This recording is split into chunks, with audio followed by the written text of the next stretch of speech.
I had this thought recently of like the habits you pick up off deployments and like what would be the worst one.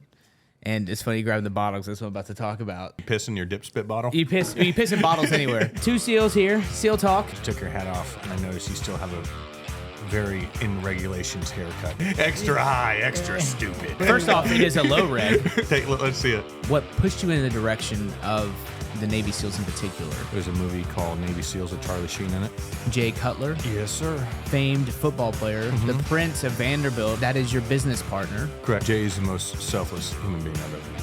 He's changed my life, and I'm very fortunate. Last year was our first year, and we're doing it again this year. Brought 5 Gold Star wives up to Jay's ranch in Kentucky and brought them deer hunting. The best part about it was a young doe walks out, and I lose my shit. You know, the whole environment it got me. You know, like I want this for her so freaking bad. This. Yeah, right? yeah. And so my hand's shaking. I'm trying to laze it, and then she just lays a perfect shot. This episode is sponsored by Remedical. Hey, veterans. Ever feel like navigating the VA disability claims process is like trying to march in quicksand? I don't know how much you know about quicksand. It's not great to march through. Well, here's some good news. Remedical, that's Romeo Echo Echo Medical, is here to support you as you march right out of that mess. And you can keep moving forward. Whether it's a first-time claim or an increase in your existing status, Remedical connects you with independent providers who can document your symptoms with the precision of a sniper. Only Carlos Hathcock is a better sniper than them. They provide the accurate and thorough medical evidence you need to support your VA claim.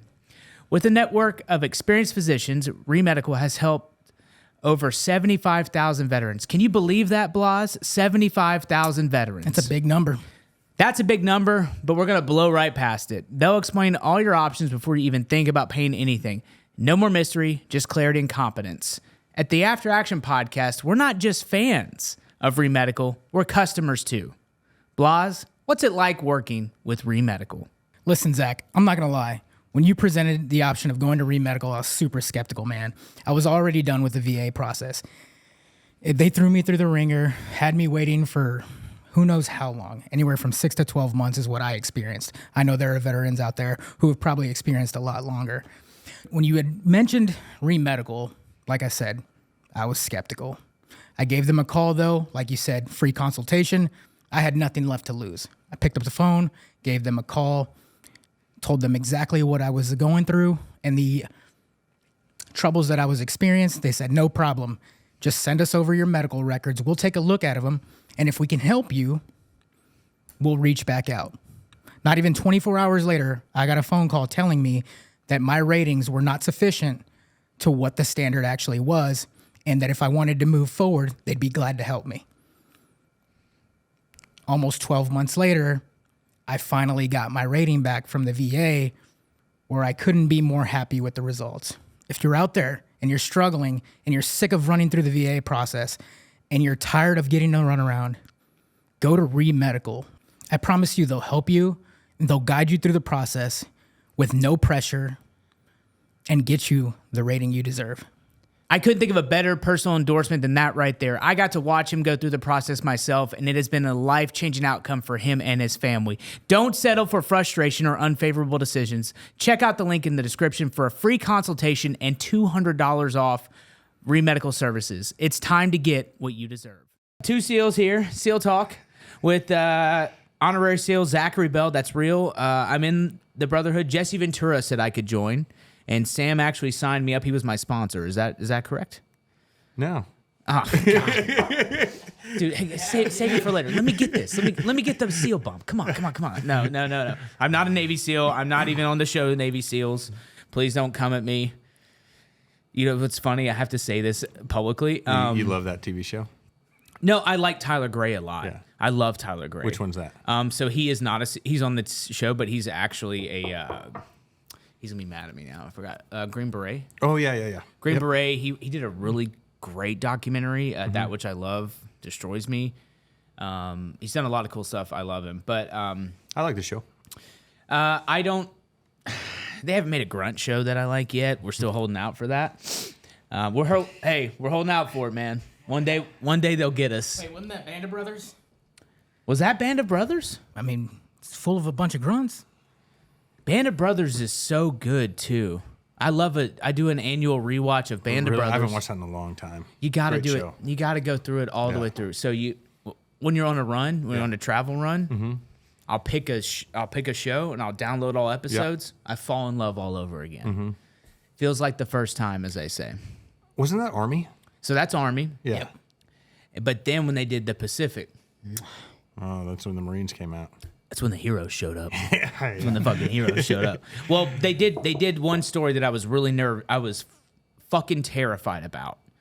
The first military influencer, and you can look this up, this is real, John Basilone. He was the first military influencer How so? because he was awarded the Medal of Honor. Yeah, and then he went on his tour. That's and the all first that. time Yeah. anyone ever done that. That's where the whole like premise of like Captain America stuff, the War Bond tour, they literally had to do that. But he was a real life fucking hero, and his story is so larger than life. You know, he was in the Army. I think he was like in the Philippines during the war, Yeah. doing stuff over there, and then he moved over to the Marines.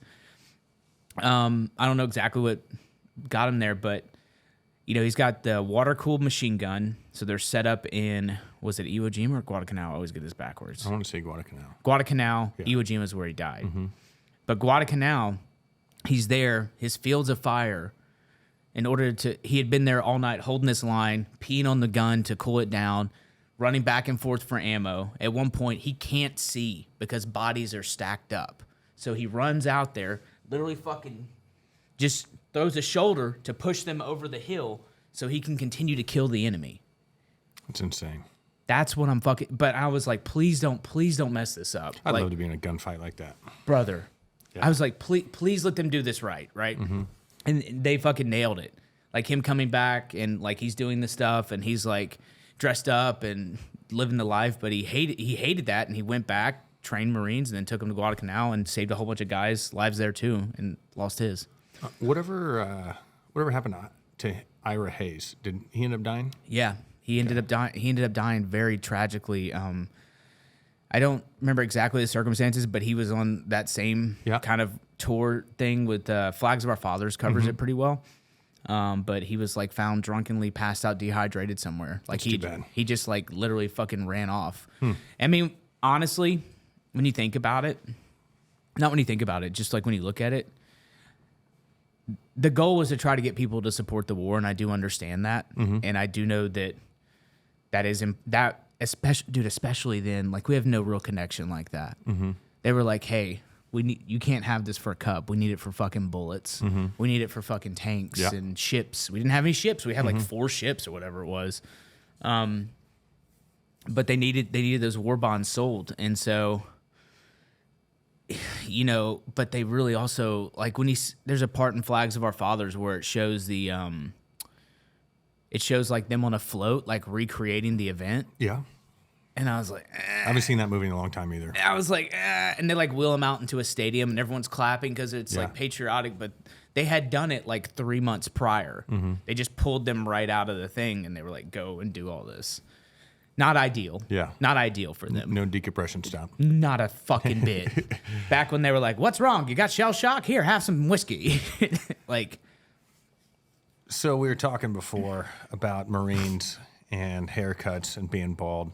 Yeah. You took your hat off, and I noticed you still have a very in regulations haircut. Is that something you think you'll ever have? Just extra high, extra fucking tight till the day I die?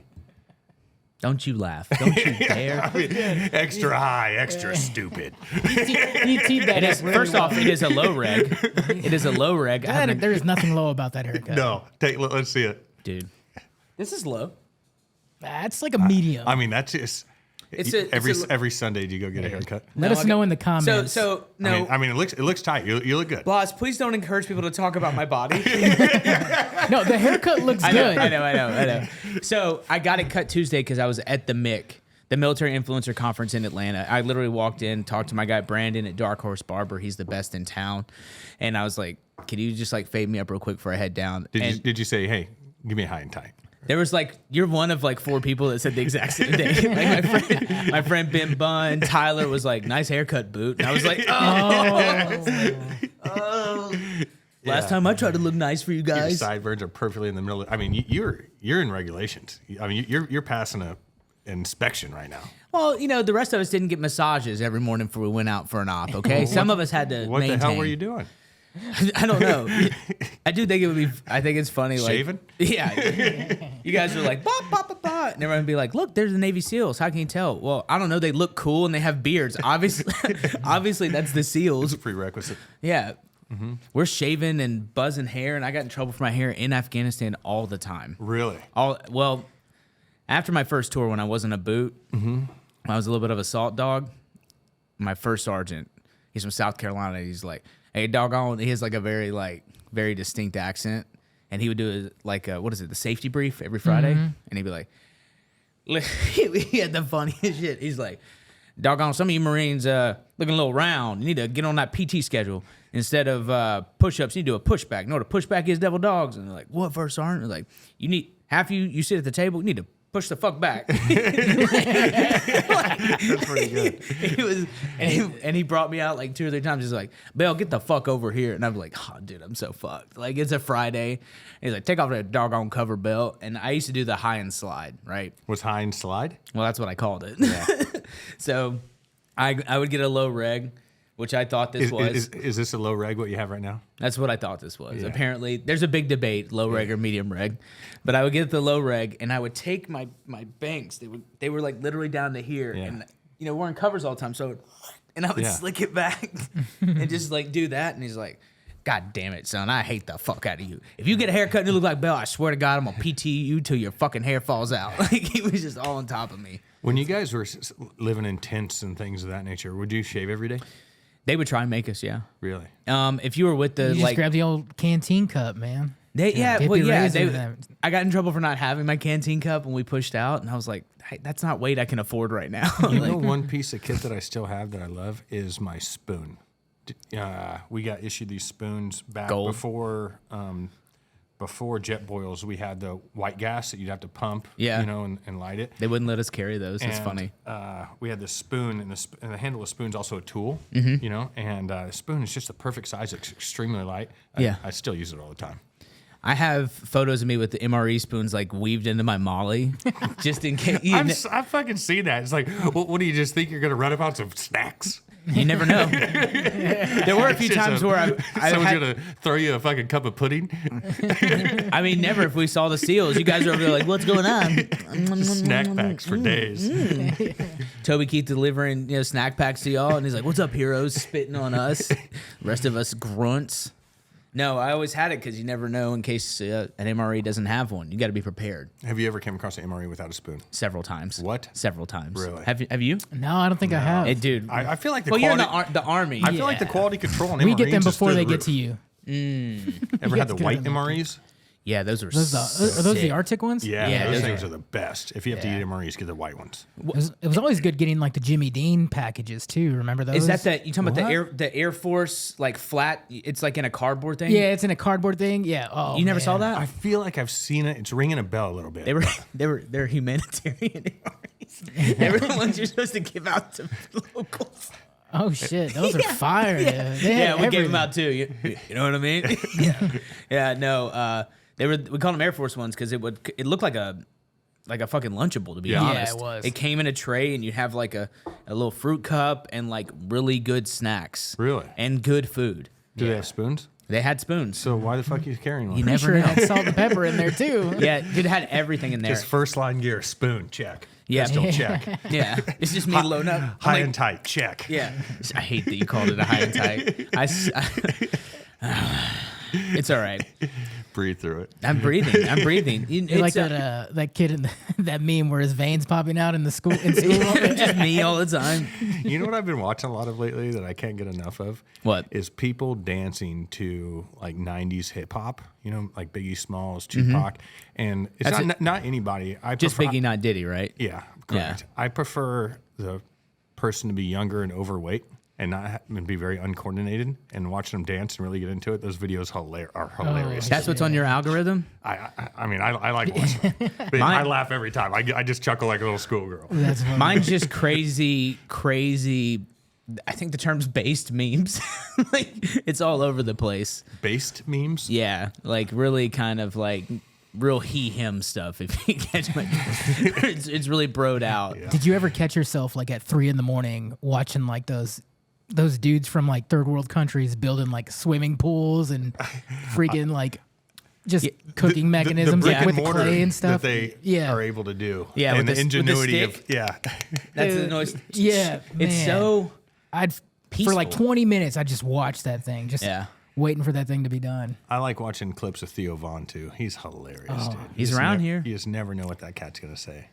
I dig it. He's I was watching like top 3 Theo Vaughn clips last night. Actually, Christy pulled it up, and the first one they're like, "Hey Theo, what are you doing?" He's like, "Not much, just looking for the Lord." I was like, "Oh man, You it's never good." know what's gonna come out of that dude's mouth. Yeah, he was on a football field, and they're like, "Oh, do you like Taylor?" "Oh yeah, Taylor, what's up?" And he just like keeps going.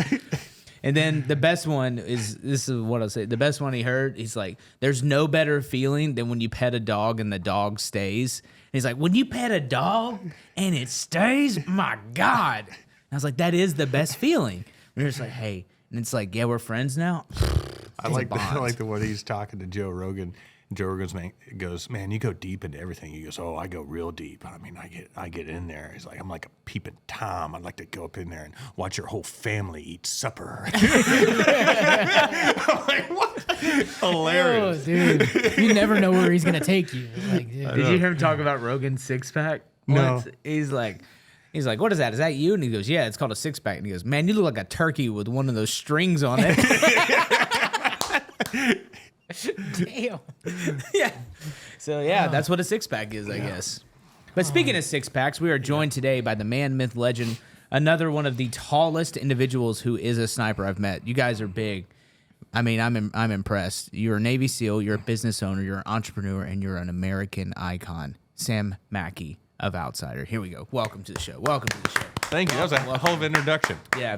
Yeah. It's probably the best one we've done. Yeah. That is, yeah. Great job. I feel Yeah. good about myself now. Hey. Listen. Finally, a Navy SEAL gets praised. Yeah. It's been a while. It's about time. It's weird to not be on, I want to name news networks Fox, but we're doing the best we can. Yeah. We're doing the best we You're can. doing a fine job, my friend. So we talked a little bit, and I want to get into it because Daddy needs clicks. But when you think about what pushed you in the direction of the Navy SEALs in particular, do you know what that moment was? Yeah. Or like, I was probably in the 4th grade, maybe a little before, and sitting on the couch watching one of the most realistic pieces of cinematography ever produced. It was a movie called Navy SEALs with Charlie Sheen in it, fuck yes. and that's when I knew that's what I wanted to do. When he jumped off that bridge off the back of the Jeep on the way to the wedding, I'm like, man, I can digest this shit. Yeah. You know what I mean? I'm in. I'm in. A little bit of trivia for that. Yeah. Tim Montana, amazing rock and roll musician, friend. I wanted to keep trying to get him, but he's too busy touring and singing at fucking the Pittsburgh Steelers. He did the national anthem there I saw recently. that. Yeah. Fucking burned it down. Yeah. Recently did his event here. It was an incredible event. But That I was a couple days ago, right? I wasn't able to make it because Yeah. I'd already committed to the thing in Atlanta. I wasn't able to make it, but we had a presence. Outsider had a presence there a little bit. I love it. Tim's like, he's prolific in so many ways, and like I've known him for so long. Like when I first started all this, he like really wrapped his arms around me and was like, "Hey, come hang out." But like, it's also an adventure because he knows everyone in music. Like one day, he was like, "What are you doing tomorrow?" And I was like, "I don't know." He's like, "Well, I know what you're doing now." And I was like, "What am I doing?" He's like, "You're gonna come with me. We're gonna go do a music video. You're gonna hang out with me, Billy Gibbons, Bob, and Lee Bryce, and Billy Lee Gibbons, Lee Bryce, Michael Ray, and Kid Rock, and you're gonna hang out at the music video." And I was like, "Yeah, I'm doing that. That'll go right on my bucket list." Just swing by and tighten up this haircut real quick, and I'll be right there. Yeah, hang on, I gotta call my guy, get a fade, and High and tight. That's what it's called. it's the Not a GWatt fade. G-Eazy. That's what we're going with. The what? The GWatt G-Eazy. Yeah, trust me, it's cool.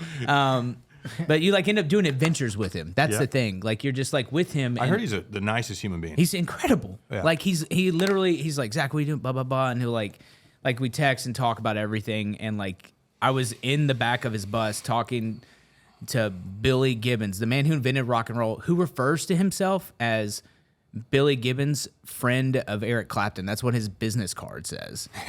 And he's like, well, son, what do you do? And I was like, I make memes. And he goes, oh, wow, that's good. And I was like, you invented rock and roll. You're the coolest thing I've ever met. And he's like, yeah, it's all right. And he talked to me about his pants when he goes on stage. He never sits down when he wears his outfit. What type of pants are they? Well, he has like a full suit. If you Yeah. see him, like anytime he performs, it's like a legit like rhinestone rock and roll cowboy thing. And he's like, you never sit down with your pants. He's like, you put the pants on before you go on stage. That's for the show. I was like, dude, this guy has rules. He has this. I love this. But yeah, Tim bought Charlie Sheen's bus that he went on tour with. I feel like I've heard this before. I've been on it. Really? I saw it when it was fresh from Charlie Sheen.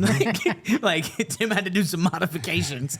It had like couches and all sorts of stuff in the back. It's now like a bunk area. Mm-hmm. But I have held in my hand Charlie's official script from the movie Navy SEALs with notes, where he put it in like a thing and he crossed out lines and stuff. And Really? Yeah. I have a photo somewhere. That's pretty of it. cool. Yeah. And so that's how I became a Navy SEAL. Literally, that's how it works. I would like to meet Charlie Sheen one day. I know a couple guys who know him, but I haven't had the pleasure of meeting him. I hear he obviously went through a lot publicly, but he has done a lot of stuff to like fix his life, and he's trying to get back out there. I mean, he's always been a good supporter of the military and done a lot of stuff in secret that's like not public, just to do it is from what I understand. And like, I don't know, it's just funny being on the bus, and I remember him like doing the interviews, and they're like, "What's your secret?" And he's like, tiger's blood. Yeah, I'd like to party with him. Yeah, I don't think we'll make it. Yeah. I don't have tiger's blood. I've checked. It's O positive. It's O I positive. think that's what I am too. So that was the movie, huh? Yeah, that was it. So That's such a good fucking like 90s. Is that the best Navy SEAL movie? yeah, 100%. I think there's a better one. What is it? Under Siege. With Nicholas or with No, that's The Rock. Yeah, that's another good one. What's his name? The Steven tall Seagal. guy. Yeah, Steven Seagal. Yeah. It has to be. I don't know if I've watched that movie all the way through. You need to go back. It's crazy. They're all doing drugs. Like they're all like you can tell by the way. Like Tommy Lee Jones is wild in it, but the premise is Casey Ryback was a Navy SEAL. So are you trying to say that it's better than Navy SEALs with Charlie Sheen? Under Siege is?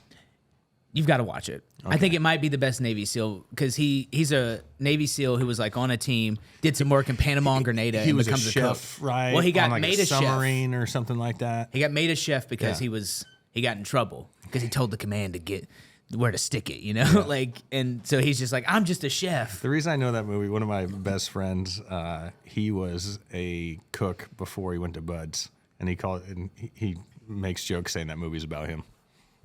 See, you've got to watch it. It's perfect. It's perfect. I was talking to somebody about it because it's just him being like, I'm just a chef, guys. And then like he kills people with like spatulas and shit. Like Well, yeah, he's like, why would you choose a spatula when you're in the kitchen and there's knives? He didn't need it. Rolling he didn't pin. need it. He You needed. know what I mean? There's heavy blunt objects. He needed a challenge. Damn. These guys are just regular people. Yeah. Because the whole premise is he's there, he'd been knocked down, so now he's like finishing out his career. Yep. But only the commander of the boat knows who he really is. Oh. And then when they find out, there's like, what are we gonna do? These terrorists have taken over the ship. How we do it? And they're like, Casey Ryback's on the case. And then he calls them on what they call a Navy SEAL phone, which he makes like out of like parts that he like pulls out of the ship. Yep. He's like, it's a SEAL phone. We used to use these back in Grenada or Panama, where I can't remember what he references, but like obscure like conflicts that maybe didn't happen or maybe did. It's just like names a random country. He saves the day. Spoiler alert. Perfect. I don't have to watch it. No, you need to watch it. I don't know. We'll see. I bet if you go home right now and watch it, you'll be like, God, dude, Zach was right. Do you go home and watch movies in the middle of the day? No, but sometimes I have time for that shit. No, I do like to wind down Yeah. with like something at the end. Yeah. Just Before you go to bed? just something like a blanket. Yeah. Family Guy's been that for me lately. What? Over like it. football? I'm football off season football right now. Yeah, I'm off football right now. Really? I I'm like off Alaska football. shows. Alaska shows? Yeah, any shows about Alaska and the wilderness and everything. I like all those a lot. I can get down with that. I do like it, like the mountain and stuff. Which one's Yeah. the most real? I don't know. I think the one I watched might be called The Last Alaskans or something of that nature. Okay. I forget. Where is it? Alaska? No. I mean, I don't mean to refer to it geographically. I mean, like, what platform is it on? maybe the History Channel or something like that. I don't know. I just go to YouTube TV and it's up top all the time now. Yeah, because it's learned. It does that. Yeah. It literally would be like, hey, here you are. Yeah. So, yeah, I like Alaska shows. But, yeah, that's what made me want to become a Navy SEAL is the movie Navy SEALs with Charlie Sheen. And then the desire never went away. However, I was boxing. I boxed my whole life, so I wanted to be a professional boxer. And then so that was a goal for a long time there, too. And then got wrapped up with the wrong crowd, ended up selling weed. And so that was, my job. Actually, my job was the Gap. Let's just go ahead and dive right into this. I don't care. I'm going to call my YouTube rep and be like, hey, run it. Like, I worked at the Gap. you worked at the Gap, Yeah. And you were moving that weight, huh? Yeah, I mean, retail's not for everybody, but You're like folding jeans, being like, I originally got hired, I think, just to stand in front and be a greeter. were you a Gap model? But no, I was not. Okay. To stand in front and be a greeter, but the greeters are also deterrents for thievery, because at the time, I mean, this was even happening back then. This is late 90s, early 2000s, somewhere right in there. That's the heyday of malls. And Malls were we went popping. to the mall, The right? mall. And weekend. so working at the mall Yeah. was cool, right? Yeah, that was the spot. Yeah. So I just had to stand out front, and then Yeah. I was also my side gig was selling weed, and my manager came up to me and he said, "Hey, my buddy's going to Tahoe, and I need some weed." I said, "Yeah, sure, no problem."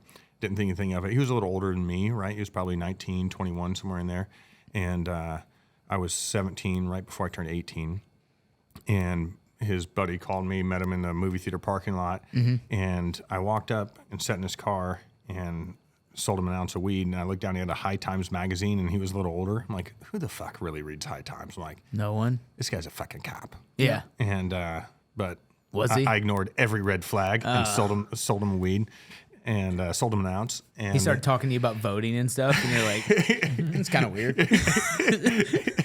And then a couple weeks later, I think I was in history class, and my vice principal walked in with a cop and said my name. I'm like, man, I'm toast, right? Damn. Yeah. And, They flipped them. yep. Did they try to flip you? Yeah. Oh, yeah. And so what he does. He Go does in that. go in the principal's office, and they questioned me for a long time, and I don't say shit. And then it dawned on me. I'm like, they haven't read me my rights or anything like that. I'm like, don't you guys have to read me my rights? You're also a And, child. yeah. Being or my parents interrogated. have to be You can here. still do it. No, they don't have to be there. And never their mind. faces dropped. And I'm like, are you taking me to jail? They said, yeah. I'm like, well, let's go. And they took me to jail. And they're like, you can call your parents. I'm like, fuck, you can call them. I'm not calling them. And so really long story, a little longer. I spent, I was in juvenile hall for 2 weeks or so, and then spent over 6 months on house arrest.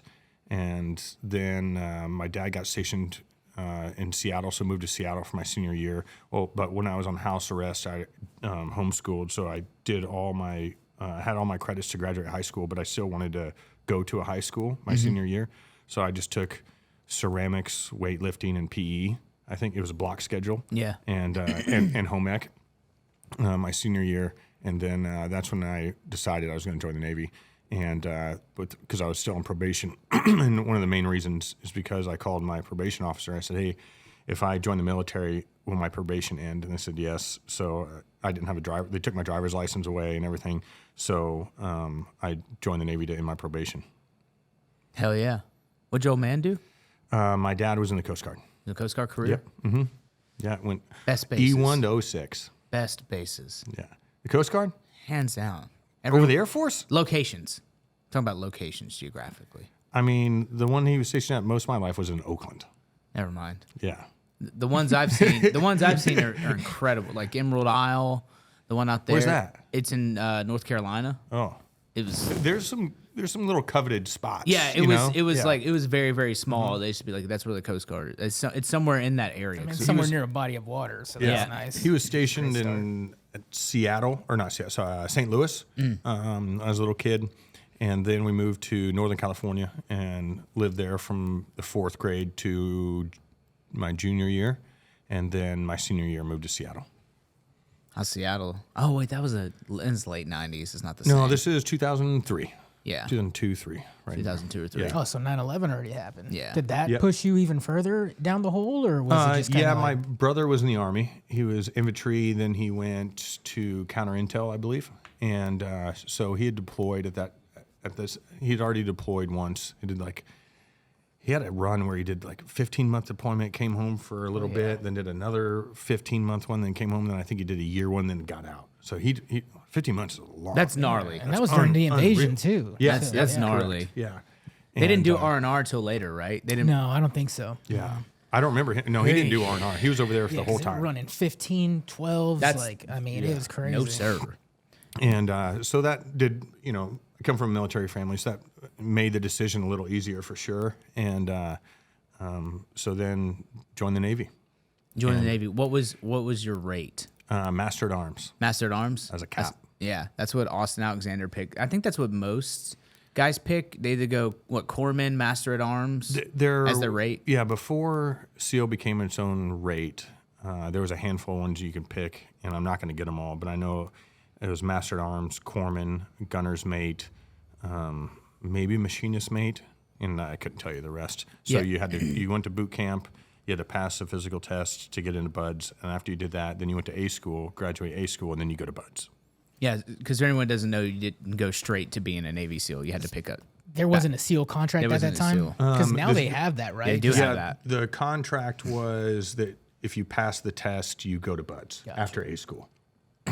Now they have like a full prep pipeline and everything. A buddy of mine's a Navy recruiter out of Houston. He put a few guys. He was the special warfare recruiter. Specifically, it's what he did is target kids who were like good at athletics. I tried to do that for my last tour because they're little satellites all around the United States, and you can go, for example, hey, I want to move to Nashville. You can go be a recruiter in Nashville for your last 2 years and get established. Yeah, So that's sick. I tried to do that, but it didn't work out for me.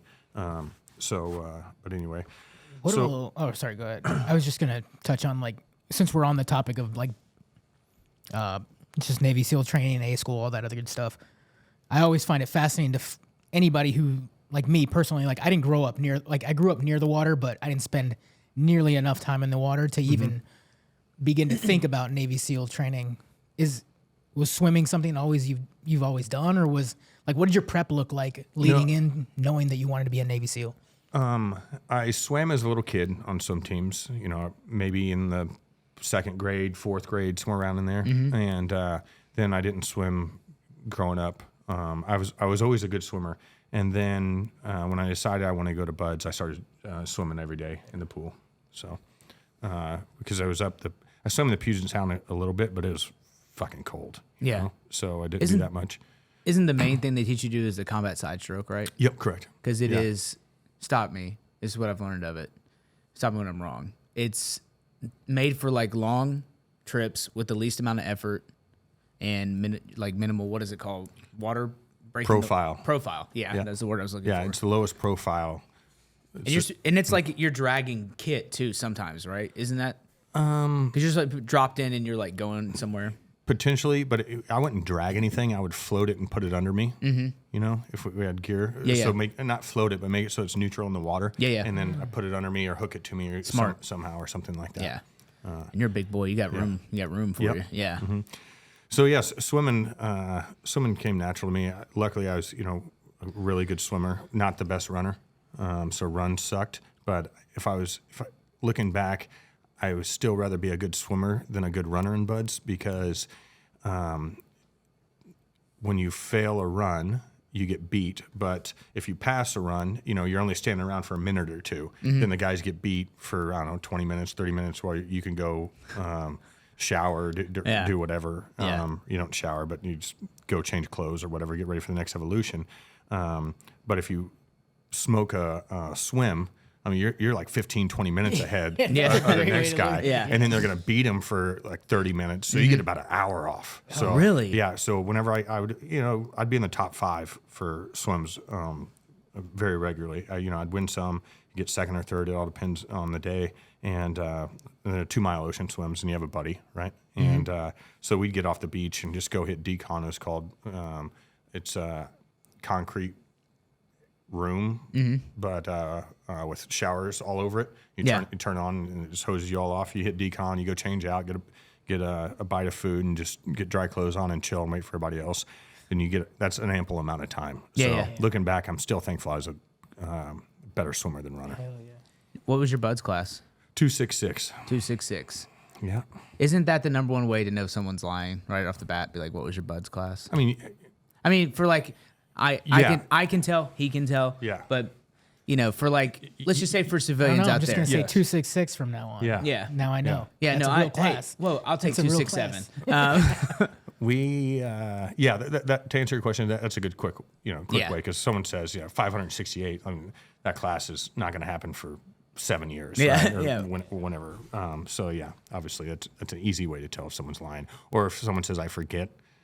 It's something you just never forget. I literally have had that happen to me. Be like, I can't remember, and I'm just like, it was at a public thing. I don't want to say much else about it because everyone will be able to know. But I was just like, all right, and I just like left. I just like left the conversation. I just like became the Homer Simpson meme. I just like went into the bushes. It becomes very awkward when where you're in a group setting and someone says they're a SEAL, and they don't know that you're a SEAL.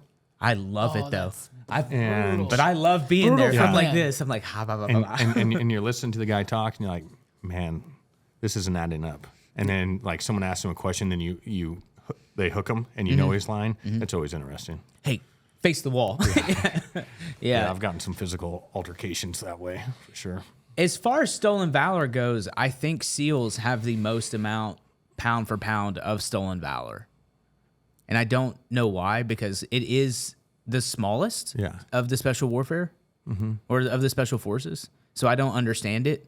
Because, like, honestly, if I was going to steal valor, I'm a Green Beret. Like, think about it to scale. You mean people saying they're SEAls? Yes. Okay. Like, I'm not talking about y'all stealing valor. Yeah. I mean, like, people, like, random people, if they're like, I'm going to steal valor today, they start with the two smallest groups. This is what I've noticed. Medal of Honors and Navy SEALs. And usually they've done both. Which there used to be a number, so you can call the BUDS quarterdeck. And when I was going through BUDS, when you're in NDOC, which is like the 5 weeks before BUDS actually starts, so it's like a pre-BUDS type thing, you have to stand watch, right? And just fire watch. Yeah. And one of them is the quarterdeck, and you have to answer the phone, right? So, and there's a computer in front of the quarterdeck where you can look up someone's name. So it's a database of everyone that's been through BUDS and made it. So people would call and say, hey, look up, Dan Bilzerian. Yep. Yeah. And you go over there and like, no, he's not in here. Well, check class 266 again. He said he was in you can check it, right?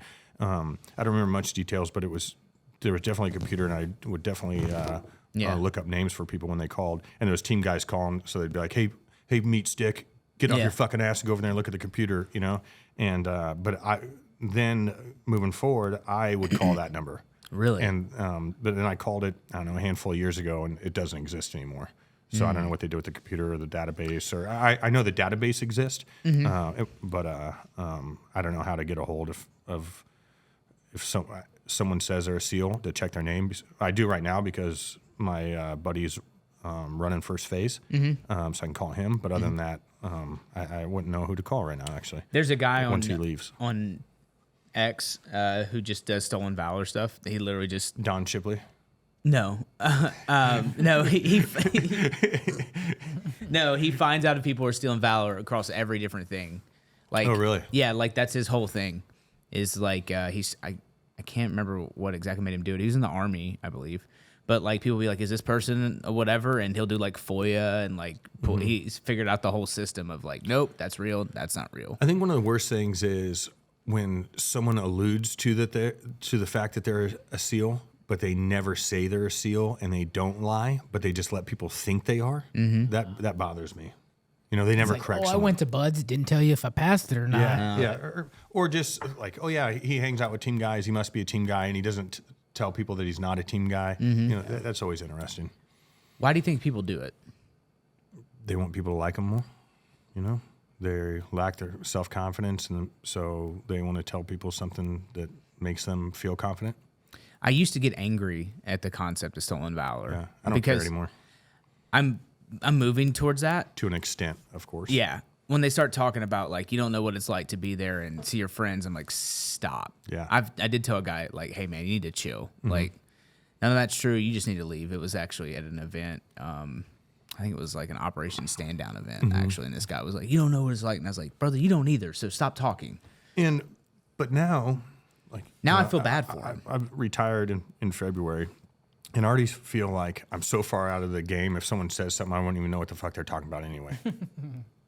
You know what I mean? Yeah, no, I get unless that. they say, like, oh, you know, in 2010 and 2011, you know, Yeah. like somewhere in my time frame. Then, but nowadays, like, oh yeah, I was in Syria 5 weeks ago when this happened. Like, fuck, I don't know. Yeah. You know what I mean?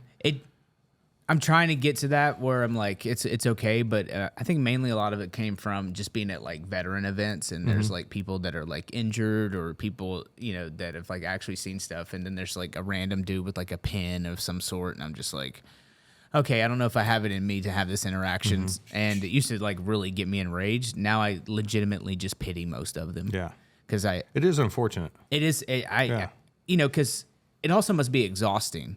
Like if I came in here and I started like running game with you, I'd be like, well, I have 6 months until he hates me. Yeah. Like I don't know how, like, what the end goal, or how you like leave and be like, hey, remember that time I started our friendship lying about my service? Oh, that was fake. Like, it just doesn't seem fun. I remember, I think I was in second phase.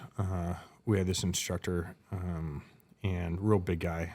His first name was Mark. I forget his last name. And he was told a story about someone that quit in his buds class. And he was an old guy. So, and this was, 20 years ago. And he was an old guy then. Someone quit in his buds class. Years later, he was, his SEAL platoon, obviously he didn't quit and became a SEAL. His SEAL platoon was on a ship for something, and he sees his old buddy. Yeah. And he's like, hey, I'm just curious. Obviously, he didn't open up with this question. I assume not. He's like, did you ever tell your family that you quit? Because they talked after he quit. And he's like, yeah, it's going to be hard to tell my family, something of that nature, right? Yeah. And the guy told him that he never told his family, and they still think he's a SEAL. So he just committed to like 20 years in the Navy after that? Yeah. That's I think crazy. Granted, this story I got told 20 years ago, and but I that's what I remember, yeah. Damn, brother, if there's anybody who's not going to give a shit, it's your family. Like, I know, and things happen. Dude, people funny. get injured. Like, things funny. happen. Like, yeah, buds, a lot of it is just staying healthy. Yeah. Yeah. That is it. If you don't break a bone and or get real sick, get pneumonia, pulmonary edema, all that shit. That's half the battle right there. But because everyone that shows up is physically capable of graduating. Yeah. 100%. Because I have heard that too. Is it because I look at it from like an investment standpoint, is that they do so much more now. I don't know how extensive it was then, but I know with like the prep courses and all this stuff, they're like, they want the product. Yeah. So they want you to succeed. It doesn't behoove them to like have people just wash all the time, because like you won't get the thing you wanted, which was more SEALs. There's a lot of stuff going on right now, and I don't know anything about it, right? I just know what I've read and what I've heard about. But one of my friends, he was the LPO, so the head E6 of first phase, and they had a couple classes where like they had 10 or 8 or 12, somewhere real low numbers graduate in Hell Week, right? And then you still have the rest of buds. So, and that's when one of the students lost his life after Hell Week. I don't know he died in the barracks. I think, I don't know anything about that. I want to say he drowned in his own maybe blood. I couldn't tell you. He was coughing up blood. I couldn't tell you, right? I do not know that story. But I know the CO, he's still catching a lot of grief for that. And I've heard that top brass came down and said, hey, why are these numbers so low? Let's look into this, and made some changes. Yeah. So I've heard. This is all rumor mill, right? And what I've read and seen online, but Lord knows how truthful that is. So people are most honest online. That's what I hear. I mean, it's going on it's going on everywhere. Yeah. I feel like, I mean, it's going on in police departments all across the U.S. Like, Yeah. and again, that's a much different scale than it is than becoming a Navy SEAL, but it's one of those things where they're trying to meet numbers versus the quality of all right, he doesn't care if I say this. My friend who was the special warfare recruiter out of Houston, he talked about it on the podcast. Mike Cincy, he was in. I'm trying to think of the right way to say this. He was an RP and he was with some of the teams for a while, and so that was what put him in a position to know like what was afterwards. So it made him perfect for recruiting. But a problem they had was just getting people that were capable. Like it was hard, and then he was noticing that like just in recruiting that like people couldn't pass ASVABs and stuff. Not people that he got, but like the other recruiters because he worked with them. Like they could not pass the ASVAB or could not pass it. Not like had a low score, could not pass it. I made like a 90 something. I think you need maybe a 50 above. Yeah, they dropped it 50 or 60 or something. We'll have to like look that it up. To get into buds. When I was in, it was like a 50 or above.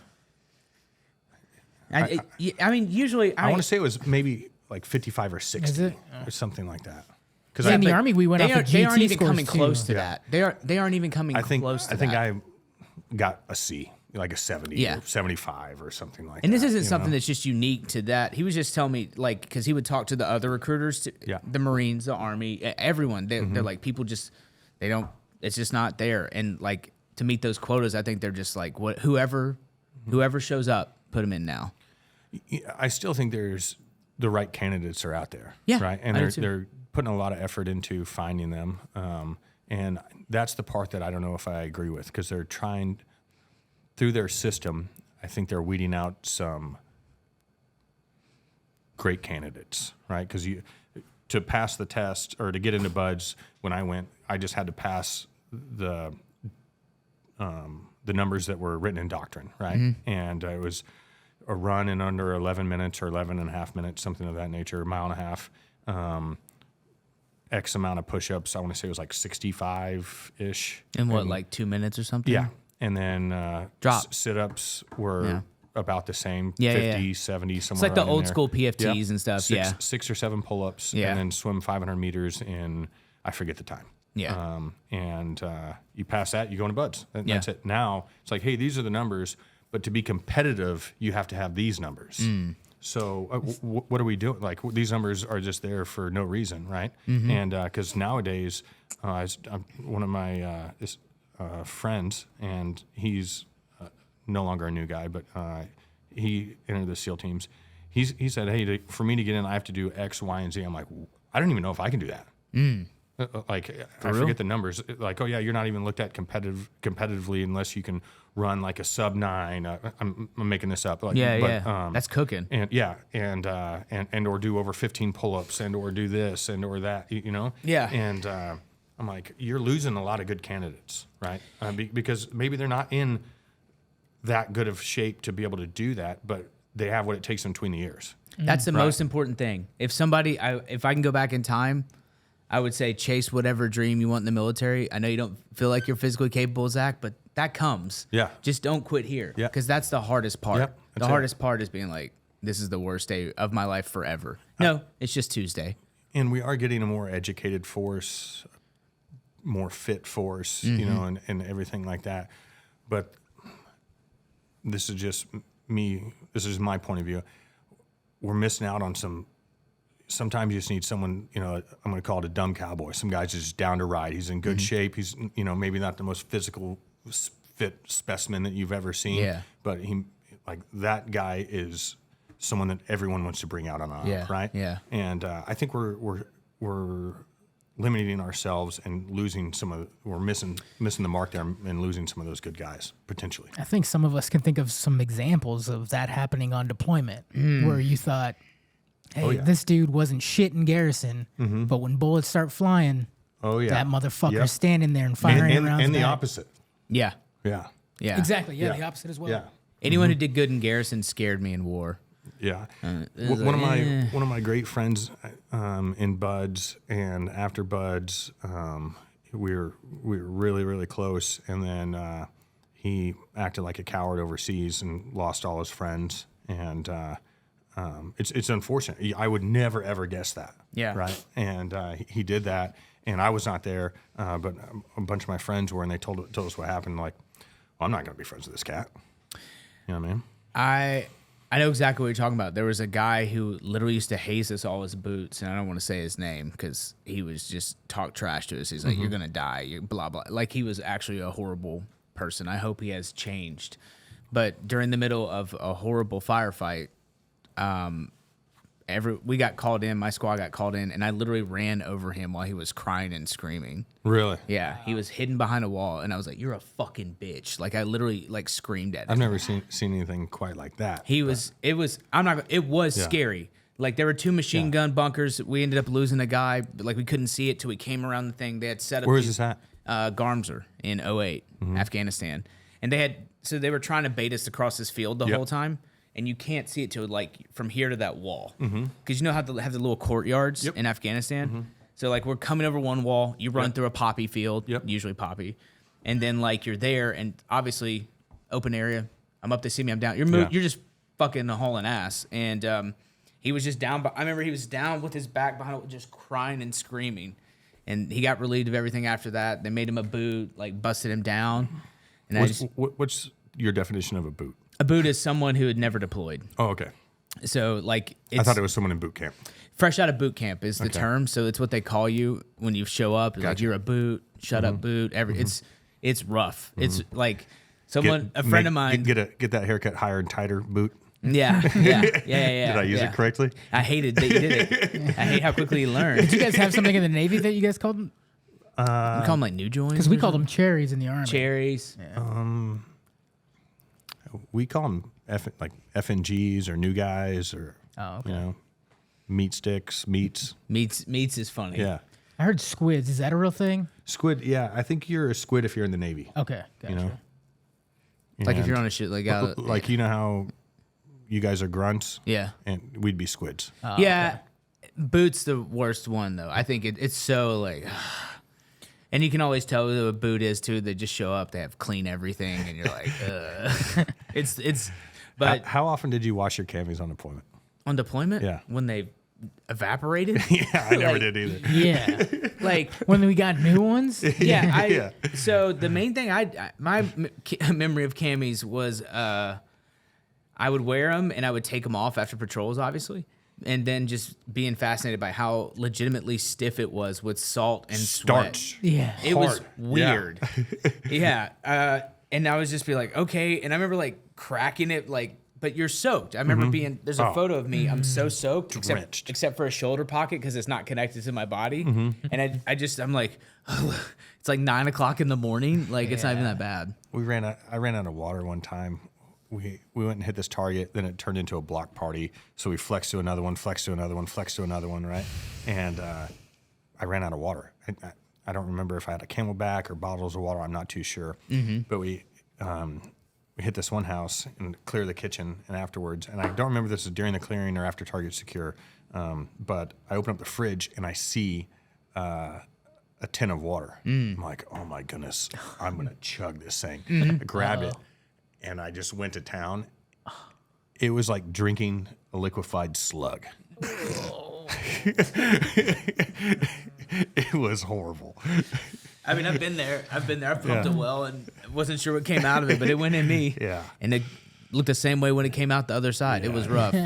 I don't know if I spit it out or what, but I just remember it being absolutely horrible, and the water was so thick. It was not good. Oh. I don't know if you know this or They not. did not have a Brita. Yeah, they did not have a Brita. Water's not supposed to be thick. It's supposed to be viscous. Yeah. That reminds me of my time in Korea. Did you ever make it to Korea? No, I didn't. No. So you've had soju before though, right? Are you familiar with it at all? With what? Soju? No. Okay, so it's like their liquor, and it's like super clear, and it fucks you up. So like everybody who goes over to Korea is usually getting like a soju kettle. It's usually filled up with like, I guess you could relate it to like vodka or whatever, and they would just put some sort of flavoring in it. Yeah. But if you just drank it straight, it was straight, like Yeah. it was clear.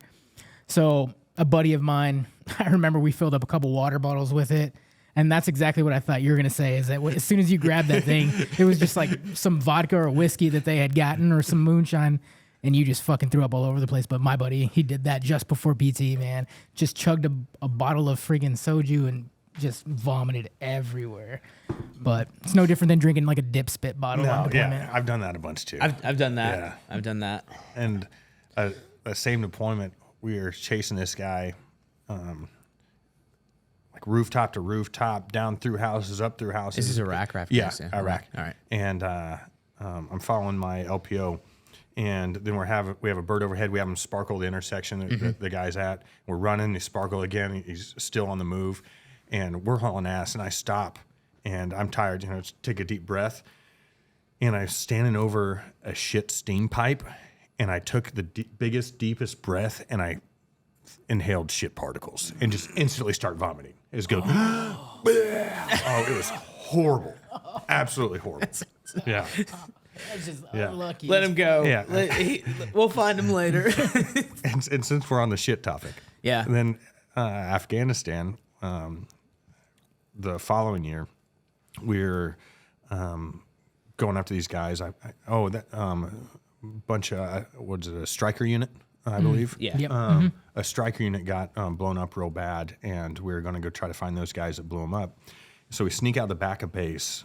We walk there because it's close to base. Sneak out the back of base and do a danger crossing across the road. I think it was Highway 1 possibly.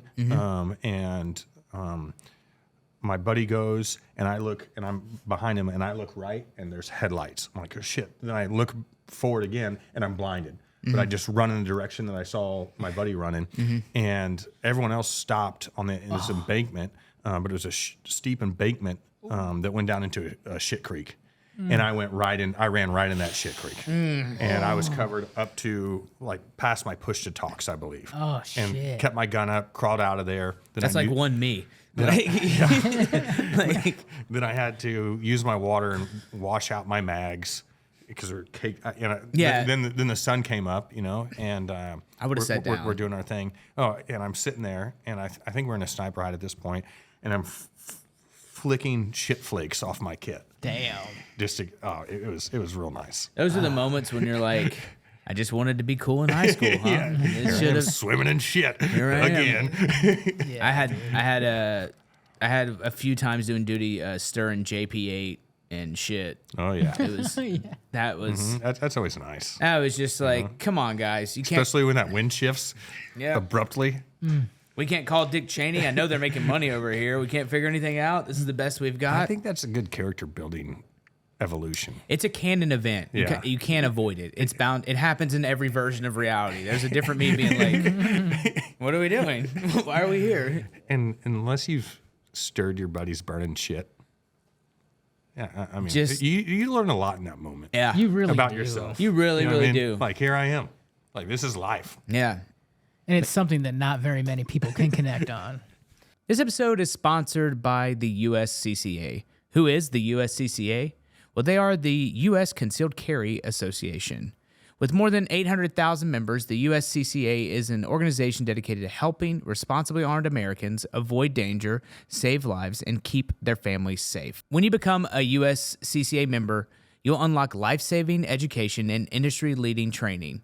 Some of the things you will learn include safely and quickly accessing your firearm and shooting accurately under pressure, preparing your family with a realistic home defense plan, de-escalate potentially violent interactions, navigate your home state's complex gun laws, and be prepared to legally travel with your gun, and much, much more. Here's some of the things that are included in a USCCA membership. Concealed Carry Magazine, 8 issues per year. No way. You also get a digital companion subscription and tiered online access to past issues.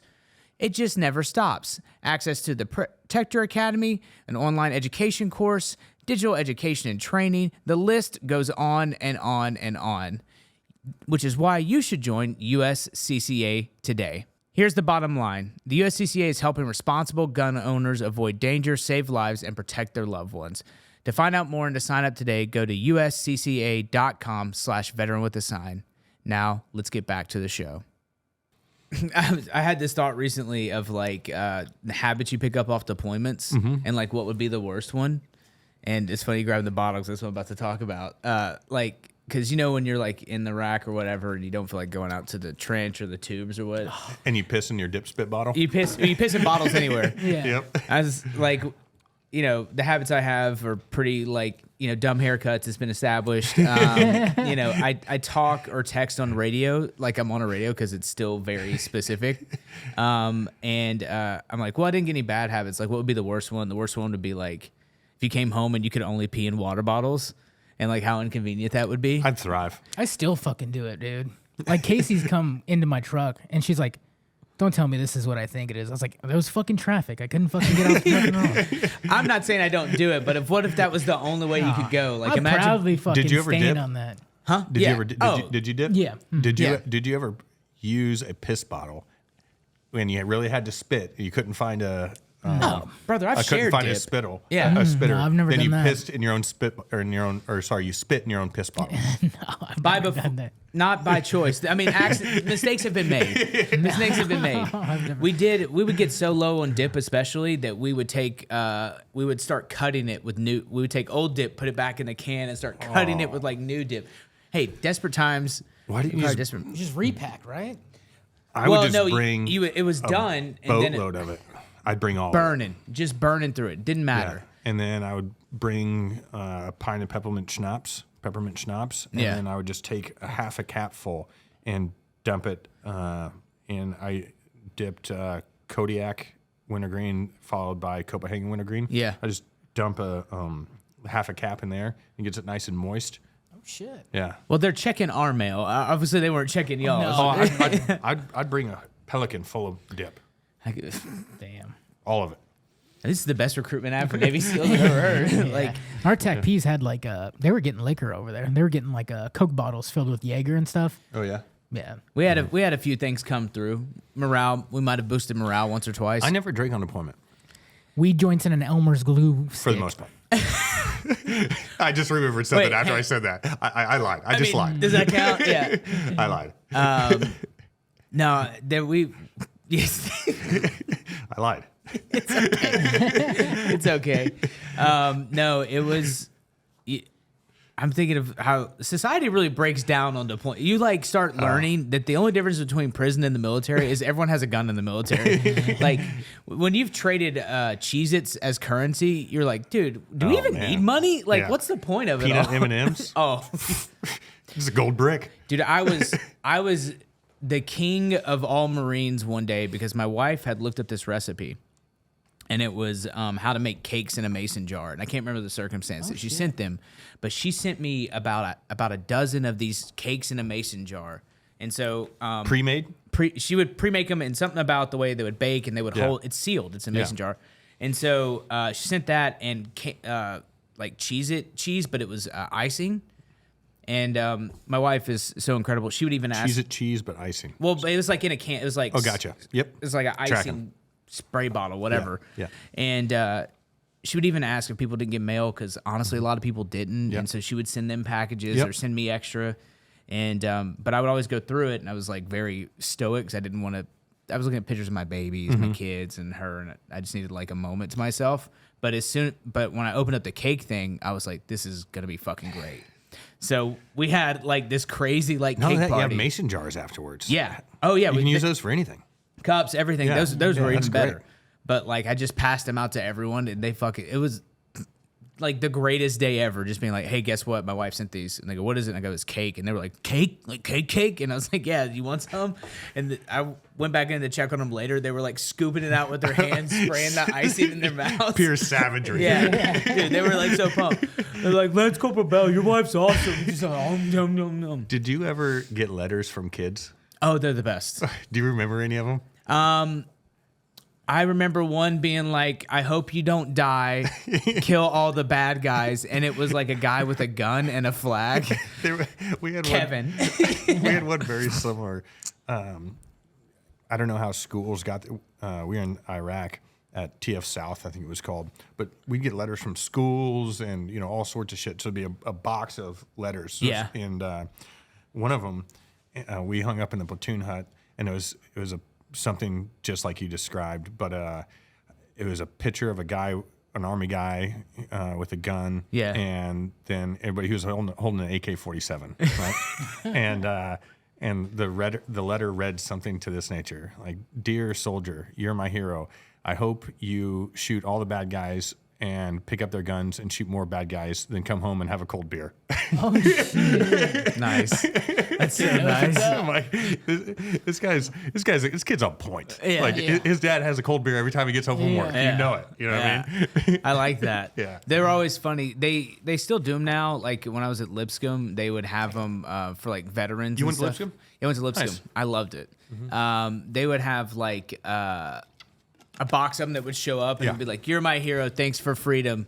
And I was like, "Oh." So I have some of them somewhere on my phone. I have to check them. But like, it's so cool to even see it. I don't have any memories of doing anything like that ever as a young kid. I do not either, actually, but it's pretty common now. You know, Yeah.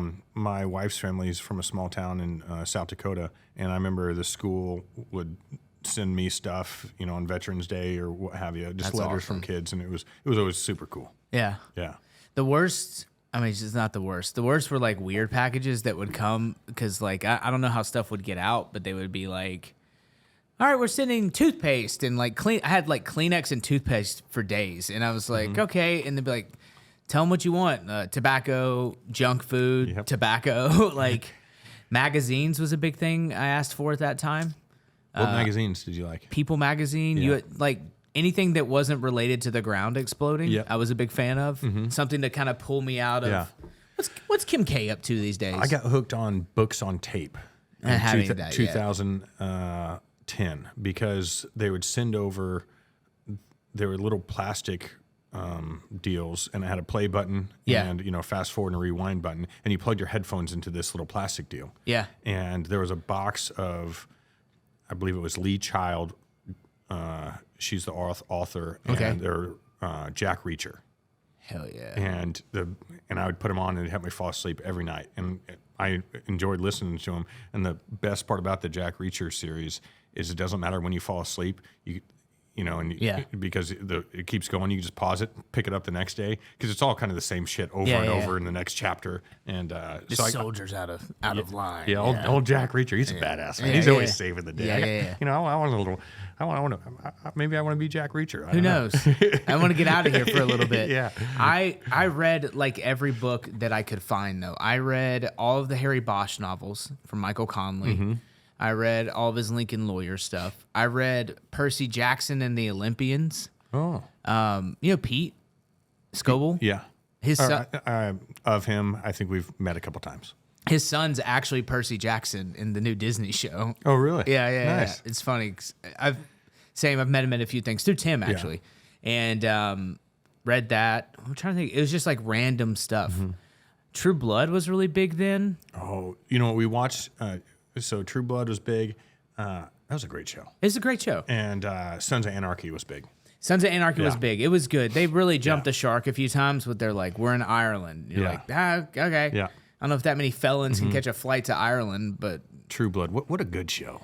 I It might wa- rewatch that one before I rewatch Band of Brothers. they're about to remake it. Really? I think they're about to remake it. What was the hot blonde chick's name? Sookie. Yeah. I had to think about it. I was like, Sookie. Sookie. Yeah, and she was a damn it, very. Sookie. God damn it, Sookie, you don't know what it's like. The Comptons have been here for so long. Yeah. And he talks like the oldest. You have like, a great memory. Yeah, well, I mean, it was just that's the stuff, and then it's like in the background, the ground's exploding. And Yep. I'm just like listening to Sookie, and they're like QRF up. I'm like, come on, dude, I don't know what's gonna happen. Because especially then, like, I had a video iPod. Yeah. I remember like putting it down, like pretty much like it's about the size of this, and a charger, and then speakers on the left and right of it, and like me and like my squad of Marines being like, this is You were awesome. uptown. Well, no, it cost way too much money. Yeah. For what it was, but my wife was like, "What do you want?" And I was like, "Let's do this." And a friend of mine figured out how to put videos on it before they had like all the stuff they have now, where you can buy them and Did cell you phone signal. have any dumb post-deployment purchases? Yeah, I Like guess what? yeah. I mean, the one that I should have waited like 6 months for was I got a 32-inch flat screen for $1,500. There you go. Do you remember how expensive TVs used to be? Yeah, a 32-inch. It was a Vizio. It wasn't like Sony. Yeah. And I was just like, this is the best. But I wanted it wasn't even really flat. It was just not big in the back. Yeah. And it was so heavy that I remember we moved in 22 to the house we are now. But we had moved that TV like all around the house, different spots. But each time I pick it up, I'd be like, Now the 85-inch ones you just pick up too easy. Now I'm scared to touch them. Now I'm scared to break in half. Because we got those, what are they called? They're on the wall. Looks like a picture. The frame TVs. Yeah. Got them on a killer Amazon sale. Really? Yeah, like ridiculous. Prime Day, which is coming up. But yeah, it was, and all the guts are like in a box. And so it literally looks like a picture on the wall. Interesting. I just bought the biggest TV that would fit I know, above I've seen my yours. fireplace. I've seen it. Yeah. It's the fireplace. Well, one of my friends, Jason Brothers, he's my old neighbor, greatest human being in the world. He loves small TVs. Why? I wouldn't say I'm lying when I say he doesn't love them. He just buys them because he doesn't want to. He's afraid of buying one too big for the space. Yeah. And then he has 2 living rooms, kind of side by side. Yeah. And massive mantle, beautiful house, and it looks like an iPhone's hung on the wall up there. Is it like Michael in Jason, I love you. Yeah, he's like Michael in The Office. He's like, some days I'll stand here all day watching my plasma, and when I'm done, I put it away. Yeah. So that's I didn't want to be in that predicament, so I just bought the biggest one. You did no mission accomplished. I've seen it. I think you. Is yours curved? I feel like No, it's not. it's just that big. Yeah. I dig it. Yeah.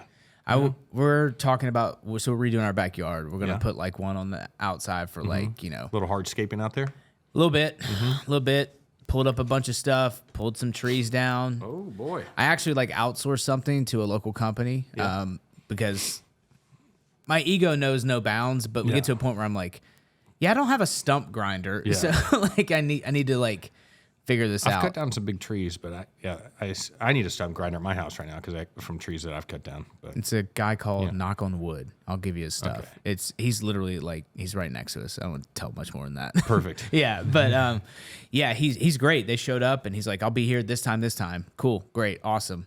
And did everything very reasonably priced. And it's tough because like, so we had this one area and I had to level it and dig out all the dirt. And so I did it myself and I put it in the back of the truck and I found out where we live, you have 5 tons, is that what they said? 5 tons of dirt that you as a county resident can dump for free. After that, they start charging you. And then you have to, they weigh you going in and they weigh you coming out. It's not like going to the landfill. 10,000 pounds is a lot of dirt. Yeah, and I think it's 5 tons what they said. Yeah, and I was like, okay. And I was like, there's no way I can fill it up. I didn't fill it up, but I got 3,000 pounds. I didn't hit that mark, but I got, so I made 4 trips, close to 4,000 pounds of dirt. Just literally just like me scooping and just throwing it. But the best part was when you go up to where they tell you to go, you just push it out of the back of your truck. You don't have to like throw it in a thing. So I literally was like sweeping dirt out. And then they just pull it down this hill and you go. What are we talking about? We're talking about dirt. We're talking about guy stuff. Because it's just, I don't know, learning your limits is what it is. I couldn't move. My hands were swollen and blistered. I shouldn't have done any of it. It was bad. Man, we're elk hunting the last couple of weeks and up and down mountains. And I think we put in about 40 miles in 4 days or three and a half days. And I was freaking sore. Yeah. I didn't have issue with it at all, but afterwards I was sore. My left knee's still a little sore. Not gonna lie. Went on a run yesterday and it hurt. It sucks having those moments now. It sucks having them because you're like, the spirit is able, but the body's like, brother, we gotta stop. Yeah, it's like, brutal. Having to sit down and be like, okay, I guess I am older and I've really kind of wrung myself out for a long time. We were chasing these elk, man, and when you get on them and you try to make a move, like you're climbing a freaking mountain, right? And up and down. And then the hard part about it is it didn't happen to me like this, but we had close encounters where I'm completely gassed. It's How like close?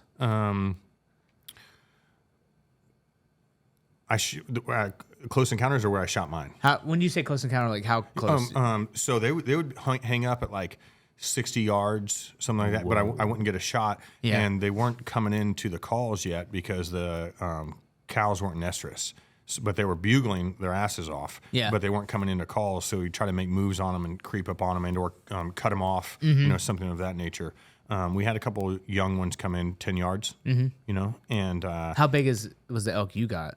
he was a 5x5. What does that mean? It's nice size elk, especially Like for my first weight? one. Give me some stuff. I got over 200 pounds of meat off of it. Whoa. So I think it was like 700-800 pounds. That's some. I'm trying to picture. It's just a horse with antlers. Yeah, they're very large animals. It's scary. Yeah, but mine. So I hunted this gentleman by the name of JD, who's awesome, and he was helping me and calling and everything like that because I just learned to call. And we were chasing him for a couple days, and then Jay and I decided to go out and kind of fuck around a little bit and check cameras and maybe shoot a grouse, you know, for supper or something like that. Just drive around. Then we spotted some, got into them, and got it done that way. Well, you're doing like real hunting. Oh yeah, like you have to stalk them and get up on them. When I shot mine, they were on this hillside.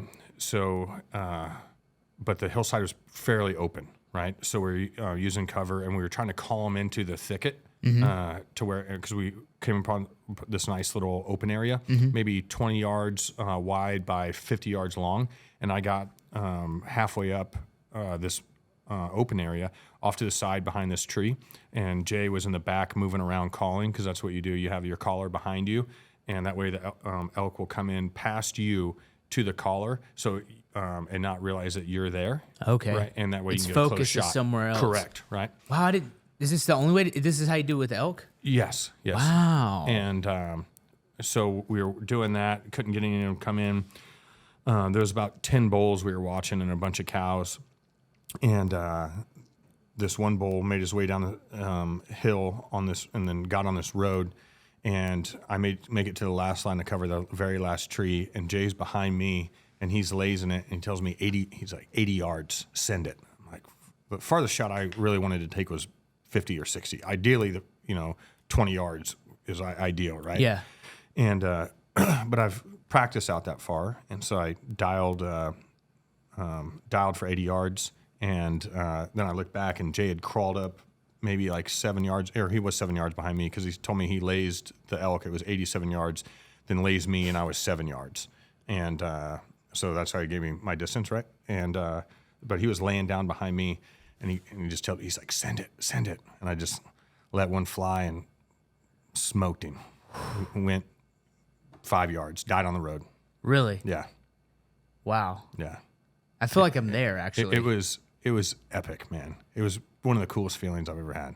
That's incredible. Yeah. I didn't know it was so complex with the elk where you have like a buddy system. Guys do it by themselves.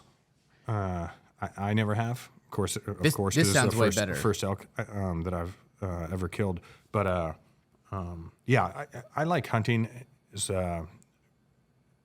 You've always been into it? team sport. I really got into it maybe like 2010, 2008, somewhere right in there, maybe 2008. As a kid, I did a lot of pheasant hunting and duck hunting with one of my friends. His dad was really into it, so they'd take me all the time. And then didn't do it much in high school. And then after I got to my SEAL team, I was looking for a place out in Virginia to hunt, and one of my friends introduced me to this gentleman who had a lease, so I'd hunt up there with him. So I really got into deer hunting, started in like 2008, I think. And then you just like, deer's good. Yeah. Now, I love deer hunting. I think bear hunting is my favorite. And, Really? Yeah. what type of bear? I've only killed black bears. Okay. I'd love to go shoot a grizzly bear, How Go hard up is to it to last- hunt a bear? It depends on what state. In Montana, I've hunted bear there for maybe like 3 or 4 weeks and haven't seen one yet. But then I got a video this morning of a video of a bear right by the cabin where I was hunting. Where do you typically go when you go to Montana? Here I hunt in Kentucky and Montana and Texas. When I say here, I meant Where specifically in Montana? Like, do you go? my business partner has a ranch about 80 miles north of Bozeman. Gotcha. Okay. Yeah. And My wife's family, they live out in Sims. So where's that at? that's near like the glaciers almost. Okay, gotcha. Up towards Yep. that way. It's about maybe 45 minutes to the glaciers. Okay, so up near Kalispell area? I don't know where that's exactly at. I want to say it's maybe an hour and a half from Bozeman. Okay. I'd have to look at it. I'm not too sure Yeah. where that's at. But, I spent the last 10 days out there. So Is I it had as a awesome great as time. everyone says it is? It's Bro. Is it really? beautiful, dude. I've been looking for something like that, Beautiful. something to fulfill. Like Yeah. Tim has a place on Wise River. He has Yeah. a whole resort. Where's that he at? bought. It's called Wise River Ranch. In Montana? Yeah, in Okay. Montana. He bought it and he's like revamping it. It's like where he grew up, and he's like, Zach, just come through. Just watching the sunrise and the sunset out there, it's different, man. It is awesome. Yeah, the videos you send me are just insane. Yeah. They're just insane. Yeah. It just seems, I know they say Louisiana's a sportsman's paradise, but it looks like that might be it. Louisiana, they say that, huh? That's what it says on their license plate. Really? Yeah, sportsman's paradise. Interesting. Because you can hunt anything there. Yeah. Like anything. I've never been hunting in Louisiana, I don't think. Apparently you're missing out. Yeah, I would love to. It seems like stuff fights back a little too much for me. I mean, those are dinosaurs. We call them alligators. Yep. Those are dinosaurs. I'm not doing that. I'd love to do that. Really? Yeah. I don't know. Do you hunt at all? No, mainly because of time. Yeah. It's really just time. I don't have such an incredible brand like Outsider who make the best products for people who want to be outside and who live outside the lines. It's because my weekends right now, they go straight to, the kids are in sports Yeah. and they're progressing pretty well with it. We're on more teams than ever this year. And like, that's right when that stuff would be. You should try it. I call it deer stand therapy. I wanna do it. It's a real thing, and just the solitude and peace that it brings when you're out there, and especially when you get in this deer stand before the sun comes up, and then the woods wakes up, the animals wake up, and everything starts moving, and nothing knows that you're there. It's very cool, man. Even if you don't like hunting, it's very cool. We just talked about it before. Tyler, Whistling Death, he just got a bison. Really? And he's always like, dude, you got to come out. And there was a really big hunt in Alaska that I couldn't make in June. He's like, you want to go get a bear? And I was like, I would love to do I that. was like, no, I can't. I'll be in Disney. But like, just him is seeing the like how it recharges him, and like your energy is really making me want to. I might sneak away for a little bit. You should try it. It's good for you. And then you bring home, hopefully you bring home a lot of real good meat. Yeah. That's the healthiest thing for you, better than anything you can buy in a store. Yeah, I mean, Right. not to get political, it's one of the reasons I like RFK. Yeah. One of the stuff he's talking about doing is cleaning house with all that. I mean, because it is. I'm convinced it's the number one reason we have all of the issues we have. Yep, 100%. Like, Yep. they're going to call us. Hang on. Mike, I'm busy right now. Colazzo's calling me. I'm convinced when they look back on us, remember when they were like putting leeches on people or like telling women to go smoke if they wanted to feel good or whatever crazy health thing? They're going to be like, these monsters were pumping their food full of steroids. And like, they didn't think twice about it. They're like, it's totally normal to have a 12-pound chicken. Like, I bring up the tree stand therapy thing, and one of the instances where I saw this come to fruition was every year. Last year was our first year, and we're doing it again this year. Brought 5 Gold Star wives up to Jay's Ranch in Kentucky and brought them deer hunting, and there was 5 of them and 5 of us. So, and the gals rotated they rotated who they hunted with. So we got to hunt with each one of them and just talk and bullshit. And one of the gals, she was with me one morning, and there wasn't much going on. And we were just, talking. The woods came alive, and nothing came out. And it was at the point where like the hunt was kind of over, maybe like 9 a.m., like, okay, not much is going to be moving, and then I asked her story, and she told me her whole story. Then I get back to camp, and one of the other gals was telling me that typically that's not something she does. She's, a very closed-off person, and I contribute that directly just to being in the tree stand, being in nature, and being outside, man. And then the best part about it was we're sitting there, and I look left. I hear something. I look left, and a young doe walks out, and I tell her, I'm like, I just signal to her, and then she looks at me. She goes, "That's too small, right?" I said, "Yep." And then another one walks out, and same thing.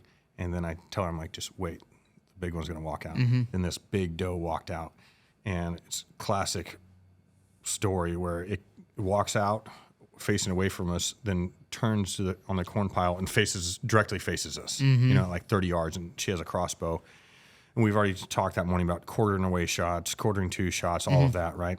And then it turns around and starts walking away, and I'm lasing it. So 30 yards, 35 yards, 40 yards, 45 yards. And she goes, I said, "Do you want me to stop him?" She's like, "Yeah, stop him." So I go, "Meh," and it stops and looks back and is quartering away, and she just thumps it and just hammered it at 50 yards. Whoa. Oh, yeah. And it sounded like got hit with a wiffle ball bat. Yeah. And those Raven crossbows, I don't know how fast they go, but they're sick. They're incredible, right? And smoke this deer, and I lose my shit. Like, first of all, I'm nervous and shaking when I'm trying to laze this doe, right? And I get buck fever anyway, but the whole, the whole environment it got me. Like, I want this for her so freaking bad, right? Yeah. And so my hand's shaking, I'm trying to laze it, and then she just lays a perfect shot, right? And she goes, "Did I hit it?" I'm like, "Oh, yeah." I mean, it goes 10 yards and falls over dead. And I grabbed her. I put my arm around her. I said, "Oh, you just smoked that doe." And then I realized she's pregnant, like very pregnant. Whoa. And then I realized, I'm like, "Man, maybe I'm just a little tough." I'm like, "Oh," I'm like, "I'm so sorry." I'm like, I'm just extremely excited. Yeah. And it was one of the coolest experiences of my life. That's awesome. That whole thing. We're doing it again the week before the week before Thanksgiving this year. That's incredible. So I'm very excited for it. Did you take out Gold Star families? Yep. How do you find them? So Brooke Keating, one of my friends, her late husband was Chuck Keating, Charles Keating. He got killed in Iraq in 2016. Okay. He's one of my dear friends. And so I just reached out to her and told her, "Hey, this is something that I want to do." And she helped me find the wives. And then, because she works for the Navy SEAL Foundation, and they help out as well. And so rinse and repeat this year. I just called Brooke and said, "Hey, I want to do it again. I want to do have you bring 5 NSW Gold Star wives, and I want you to come out again and be our liaison." So if the girls have any questions, you already know the rigmarole, so you can give them any insight that they need. Yeah. So super excited to do that again this year, man. That's incredible. There's so many aspects of community. I mean, that are just undervalued, and I can't imagine Gold Star families what it's like when they go through, and then how do you move forward, and then are you a part of this or not? And I always say Gold Star families are the biggest part of all this stuff that we do. Because they're the ones who really carry the burden of everything. Yeah, pretty brutal. These girls are so resilient and so tough and funny and crass. Yeah, and it is like just hanging around the campfire with them. We were talking. Because a lot of them are remarried, and a lot of them have remarried SEALs. So I think Jay was asking, or someone asked, so is it common for gals that were married to SEALs and their husbands, die to remarry SEALs? And one of the gals, without missing a beat, goes, "Yeah, it's not like we want to go date and gin pop." I'm like, "Oh, God. Damn. Oh, I just caught it straight. It was like around a campfire. Yeah, it was just very unexpected. Hey, dude, everyone I know, if we lost someone, they picked up, they stayed. It's a lifestyle, man. They're used to. It's comfortable. Well, they have a type, too. Yeah, they definitely have a type, right? Yeah. No, I mean, dude, all right, fine. I'll go hunting. That was all it took. Oh, man, you have to. So you mentioned Jay a lot. That is your business partner. Correct. Jay Cutler. Yes, sir. Famed football player, the Prince of Vanderbilt and the King of Chicago, right? That's what they say. Yeah, right? That's what they say. I've heard that before, but that's pretty good. I'm going to use it. The people say it. The people say it. Well, he was the first, in my memory at least, the first really good Vanderbilt quarterback. I mean, the last time they were really relevant. Honestly. Yeah. Jordan had a little bit of weight with him when he came through underneath. Who's that? Jordan Rogers. He was I don't know who that is. 2014. Huh? Okay. I don't know who that is. He's the youngest of the Rogers brothers. Okay. Of Luke, Aaron, and Gotcha. I did not know that. And Jordan, yeah. Yeah, Jay's the most selfless human being I've ever met. Yeah. Unbelievably selfless, nicest guy ever. Yeah. He's changed my life, and I'm very fortunate. I'm thankful for him. That's awesome. Yeah. What's it like having like a superstar as a NFL quarterback? I mean, because there's only 32 of them. Yeah. That's insane. Like, if you look at it as like a career path, you're like, are you sure, bud? Like, there's 32 that get this job. It's eerie how similar we are. And I can imagine that. in his thought process, because he has a tactical mindset, 100%. Yeah. Right. And one of the first trips we took together, went to Big Sky for this total archery challenge in Montana, and where you pull up, there's a loading and unloading zone. You're not supposed to park there, and but I wasn't going to park in the parking lot a mile away, so I'm like, hey, we'll just park over here and make sure no one sees us. No words are spoken. Pull up, and there's a parking attendants, and they're directing people. I pull around some cars. There's some parked I pull around where there's some parked cars, and there's a gap, and I just back in real quick and turn the car off and let it sit. Once again, no words are spoken. The parking attendant guy walks by, and he's something else caught his attention. We were both watching him. Then we both exit the vehicle and go towards the front and peel off right into the crowd. I'm like, are you a fucking team guy? Yeah. Like, not many people just have that tactical mindset, right? Yeah. So I'm like, man, we have a lot of unspoken conversations, you know? And so he thinks like a team guy, which just makes shit a lot easier too for me. Yeah. You know? That's awesome. Do you guys ever talk about like him possibly taking the career path of being in the military at all? Or Yeah. Like if he wasn't an NFL he player? hates the ocean. Yeah. hates the ocean. But other than that, I mean, obviously he's a smart, athletic human being, and I think he would have excelled in the military for sure. It's definitely a very similar mindset. You have to be very goal oriented, and I think one of the greatest skills to have in the military, especially in combat arms, direct engagement, where you're like pushing yourself mentally and physically, is the ability to compartmentalize and just narrow your focus, like to your own detriment long term. 100%. But like you can't live. That's why it's only 20 years and not 40.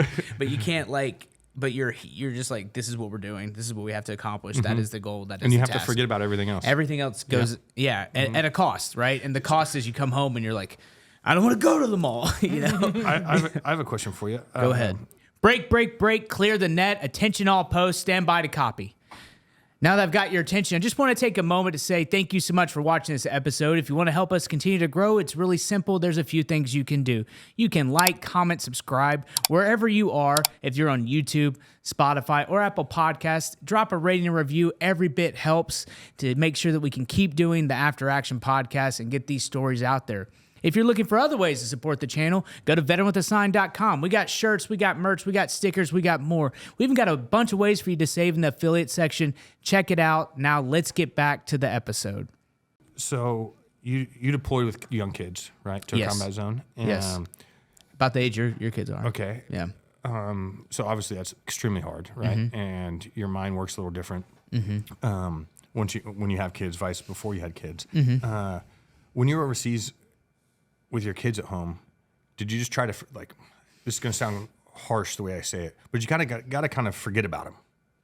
Yeah. The short answer is yes. Yeah.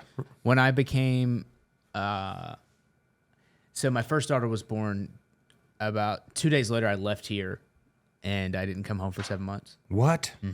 Damn. Yeah. Yeah, there's where the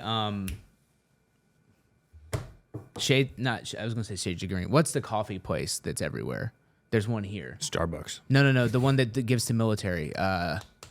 Green Bean? Yes, the Green Bean. Yeah. Where that is now, there used to just be glass, and like my last memory is holding up my hand to her as like I'm crying. That's brutal. Yeah, and it's the only time I ever got bumped up to first class too, because I was in my pickle outfit. I was just like in my stuff.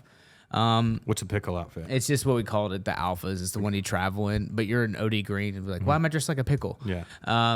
With this awesome haircut. Not then. Not then. Way higher. Way higher. Way higher. Extra high. Extra high. stupid. And So that tour was like so magical, and in the sense of like we were always in charge of the battlefield. Never really felt as inherently dangerous as it should have felt. Yeah. That being said, I didn't call home for 90 days at one point. Really? But when I became a team leader and then I was an acting squad leader for a while, I sat down with my wife and I was like, listen, I'm not going to be a great dad for a while. Really? Yeah. We had like a real conversation about it. Were you hurt when you came home? Is this after you got hurt? Sorry for all the questions. No. Yeah. I mean, they didn't medevac me or anything. Yeah. They left me there. Mm-hmm. The guy actually treated me, ended up passing. It was a rough situation. But like this is after this is in between deployments on the second workup. I was like, hey, I'm in a position now where I'm in leadership and there's a lot of pressure on me, and I'm gonna be like the worst dad version that I'll be, because I'm not gonna like ignore you and the kids, but like this is my focus. Like they depend on me. Yeah. I have to train them. I have to do this, because if I do something wrong, if I don't pour into them, I don't know what'll happen. And the whole time I was like, we're gonna be fine. We're gonna be fine. And then they told us we're going to Iraq for 90 days. And at the last minute, they're like, hey, you're going to Marja. That's where you're going. The end. And they told us that in November when they announced a troop surge in Afghanistan. And I came home, and she was pregnant with our second child. And, I left, and there's a photo of me kissing her that, like, People Magazine came and, like, interviewed us. It was really kind of grotesque looking back on it now. But I'm, like, kissing her belly, and I'm, talking to my other child. And when I got on that bus, I was like, I don't think I'm going to do this anymore. Yeah. Because, I wasn't there to see her being born. And the day she was born, you missed her birth. Missed her birth. The day she was born, it was a whole firefight. We lost people. A different company lost people. We put down some guys, but like, it was nightmare. And I saw her like on a Skype camera. Yeah. Like for the first time. And that was when I had started making up my mind that, like, if I do this, if I choose this path for the next 20 years, I don't get that. Yeah. That's just it. And anyone who says that it works, they're lying to you. It doesn't work. We had kids because I was in combat. That's it. You want to. My path. So as an infantry guy, I can go to stay. I can go to MARSOC. That's basically it. Yeah. Or stay infantry. Doesn't matter. Yeah. But if I want to operate, there's these two paths to still operate, or I become like a staff guy. Yep. I didn't want to become a staff guy. Yeah. I wanted to keep pulling trigger. And so that means they're done. Like I just couldn't do it. We had kids late, and looking back, if we had kids earlier, I don't know how guys do it because it's extremely hard. It's brutal. I was very selfish. Yes. And hey, the SEAL teams come first. Platoon comes first. I'll do anything for them. Any training I get an opportunity to do, I'm going to go. I can't miss a school. I can't miss anything, right? And very, very selfish. And I would have been a horrible father, I think, if I had kids young. Yeah. But then as you get older, you learn how to balance that a little more. I believe, right? Yeah. And so I got a question for you. Looking back, or giving advice, would you say it's everything you did was as important as it was in your head? Like, hey, I got to go to this training. I can't miss this. I can't miss this. X, Y, and Z that you would, that you would be away for because you thought it was important and you thought you'd better yourself and your platoon or whatever you guys call them Platoons, for deployment. Do you think that really mattered?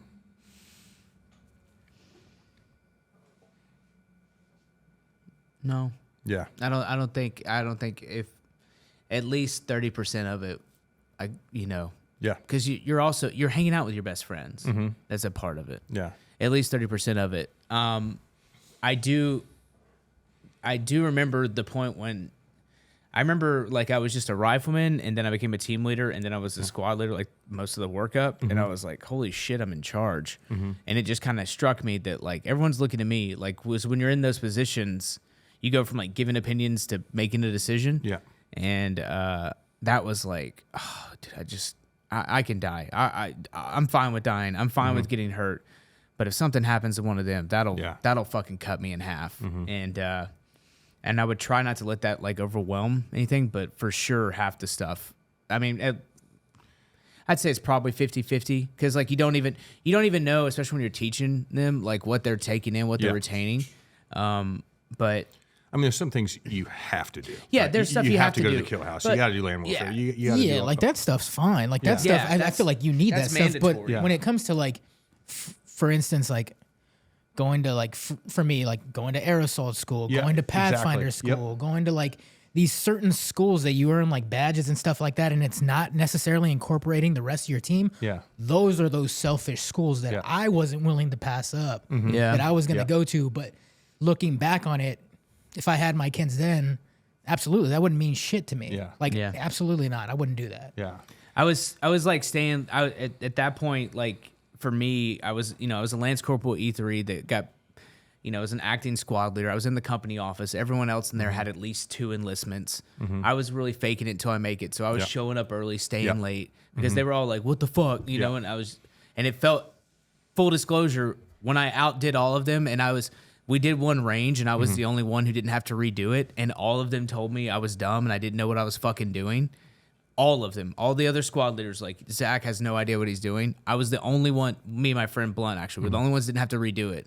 I was like, fuck all of you. Like, I don't want to hear any of you boomers talk in public ever again. That was what I was chasing, and I could see myself chasing that for the rest of my life.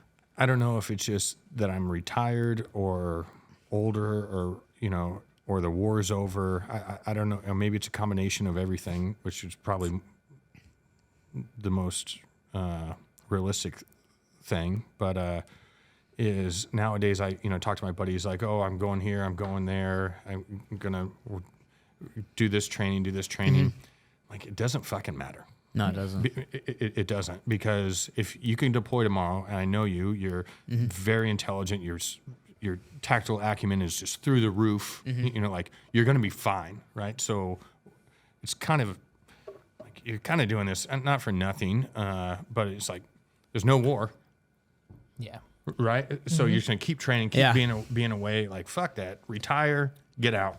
The team started stuff's a life. priority, though, right? Like training with your team, Oh, doing yeah. shoot Yeah. houses Oh, yeah. and stuff like Yep. that. Like, at that point, I'm work. okay. I'm Yeah. okay being away from the family then. Yeah. But the selfish stuff, the selfish schools, no. Well, and I never had kids. the war gave us everything. purpose Yeah. and reality. Like, what are we training for? That. Yeah. What is this for? That. What is my purpose? That. Yeah. Without it, I don't know. I also saw I had like these. I like when I was in Marge, especially. I was like constantly like planning out my timeline of like, if I stay here, if I do this, that Yeah. means that. If I stay here, do this, that means that. And then like the worst case scenario I saw of like, if I join the military, the worst case, if I re-enlist or whatever, I was like, I could do this, this, and this. But the worst version of that was, what if there's no war? I didn't sign up for not a war. Yeah. And I am not a garrison guy. Yeah. I don't think anyone in this room is a garrison guy. Yeah. Like, I am not made for, battalion formations, base formations for uniform The inspections. whole No. dynamic changes, man. No. My last handful of years, You saw it. yeah, and everyone's demeanor changes, the upper brass changes, everyone starts caring about shit that doesn't really matter, and so I'm very, very thankful that happened towards the end of my Yeah. career. I mean, I just the whispers I hear from people now, I'm like, People are chomping at the bit to get out. Yeah. Everyone I talk to, like, man, I just can't wait to retire. I can't wait to retire. Like, I'm just gonna, suck this dick for my family for the next 3 years and get out. yeah, just bite the bullet. Yep. Because I mean, it's just that was the worst case scenario, being like, Gunny Highway, like, you don't belong here anymore. I mean, because they don't Yeah. want that. I mean, they forced out the Marine Corps, especially in 11. They did everything they could to get rid of us. I heard something the other day, and I agree with it. Someone said something to the effect that, now all your high-ranking guys in the military, they're all yes men, and they're all company men, right? And they're gonna stay in for another. They're the 30-year guys. They're the lifers, right? And there's nothing wrong with doing 30 years in the military by any means. So I didn't mean for that to come off like that. But the guys who had an opinion, and were a little, I'm not gonna call it rogue, but would go against the grain and always ask the why. Yeah, those sergeant majors who'd go against their their commanders. Yeah. All those guys get out. Yeah. Because I'm done playing these games, and once you make E8, E9, you see up under the skirt, and you realize you don't like what you see. Yeah. That's what happened to me. Yeah. Yeah, I was just done with the bureaucracy, the bullshit, and everything. Yeah. I mean, it's got to be heartbreaking on some level. A little bit, Yeah. but I just switched my focus to business. So. Well, it's smart that you made that transition early. Actually, one person that helped me tremendously with that is Morgan Luttrell. Awesome. And because... Representative Luttrell now, right? Yes, Congressman. Congressman. Is it, you call him honorable, or is it honorable congressman? Something like that. I'm not too sure. I want to say his title right. Yeah. I love him. I love his stuff on C-SPAN. He's like, I'm just a guy from Texas, and he's like pulling them in to make them sound dumb. He's like, you don't have to explain it to me. I'm just an old Navy SEAL from brother. You have a PhD in brains. Stop lying to this guy. I remember when he was in med school. I flew out there to go hunting with him. Yeah. And something happened. He was like, hey, fly out, and then I just have a test on Thursday, right? Then we'll go hunting. Yeah. So I flew out on Wednesday, and this is what it was. He had a class. So I'm like, hey, we'll all go to class with you. He's like, you can come to class with me. And so I went to class with him, and they were learning about like the back side of the eyeball, or it was some ocular class, which is just like way up here, right? And then he got hit with a test the following Monday, so it kind of threw a wrench in our hunting plans, I believe. But we ended up going hunting for a couple days. But yeah, he's extremely intelligent, right? Yeah. Sorry, that was kind of a dead end story. But, No, it's not. It's not. But that's what makes his clips funnier when he's like, just explain to me. I'm just a simple Texan man. And but he told me a long time ago, he's like, hey, you have to get your education. A lot of guys wait till they get out, or when they're right about to get out, you have to get one, right? So that made me get my bachelor's degree and my master's degree, and then he just told me, like, hey, you have to have a plan. So I think about now, like, you have to have a freaking plan. Yeah. Because if you try to develop at your 19-year mark, you're well behind the power curve. Yeah. So and he introduced me to a gentleman by the name of John Hughes. He's one of my best friends now. John Hughes? Yep. Have we talked about this? Boot campaign, John Hughes? Yes. Yeah. I've been to his house. Yeah, he's one of my best friends. Yeah. And, No, I remember when the boys were here. Yep. Now they're here. Yep. Oh my God. And me and John Hughes, we were fishing, and we got done fishing at his beach house down in Corpus Christi, and then went to. Because he started a business to support his beach house. Yeah. And he's extremely intelligent also. Yeah. And we went to a bar down the road, and or down the beach, and sitting there and ordered a beer, and he looks at me and goes, I don't think you should ever work for anybody ever again. I'm like, well, what the hell am I going to do then? He's like, you need to start a business. And so I'm like, okay, what type of business? He's like, I suggest concrete, electricity, HVAC, or plumbing. I'm like, all right, concrete sounds good. And didn't know anything about concrete. So then I went back to Virginia Beach, found someone that did concrete, and just asked him if I can come pour concrete with them. And so then went and poured concrete, did driveways, the whole nine, and then that was my intent, is to learn everything I possibly could about concrete, start a concrete company, move to Texas and start a concrete company there, or bring my concrete company there, and do concrete in San Antonio by John. Smart. Yeah. So, but then He does excavate. Well, he does multiple things. Yep. Yeah. And But it's oil field excavation mainly, right? but then I went hunting with Jay, and the whole outsider thing came to fruition. So that's what I'm doing now. It's quite a pivot. Yeah. Hell of a pivot. Yeah. Yeah. And let the record show, John Hughes might be one of the smartest men I've ever met in my entire life. He's the man. I love that guy. I have so many blurry memories with him. I'm actually going to see him next week. Really? Yep. I'm insanely jealous. I haven't been down that. We're doing a cast and blast together. So fishing in the morning and dove hunting in the evening. Should be a good time. Where at? In Corpus Christi area. Okay. Yeah. I forget the name of the town we're going to. I think I'm flying into Hurlington. Okay. Hurgington. I don't know. South Texas. I love that it's Like right on the border. That's the most Texas thing ever. Why hunt one thing when you can hunt two? Hunt in the evening, fish in the evening, fish in the morning, hunt in the evening. Something I like of that it. nature. Yeah. I like that. It's going to be a good time. Just Tuesday and Wednesday next week. Quick We trip. actually met at a hunting event with the boot campaign. It was like Yep. the first year doing ambassadors, and it was me, Johnny Morris, Marcus Burleson, Joey Jones, like all of us, and we. They were sponsored by Old Smoky Mountain Moonshine and Shiner at that time. I don't remember if we ever went to sleep. We were like literally in the middle of this like big ranch, once in a lifetime. We were just tying one on. Guys were fighting each other with their prosthetics. It was awesome. And I was like, my name's John Hughes. I go, I'm Zachary Bell. So nice to meet you. It was like, it's a core memory just hanging out with those dudes, being there. And they changed the rules after that. Yeah. But it was all right. Yeah. You got to get in before the ROEs are in place. Yeah, we were 0-0. We were class 001. You know what I mean? Oh.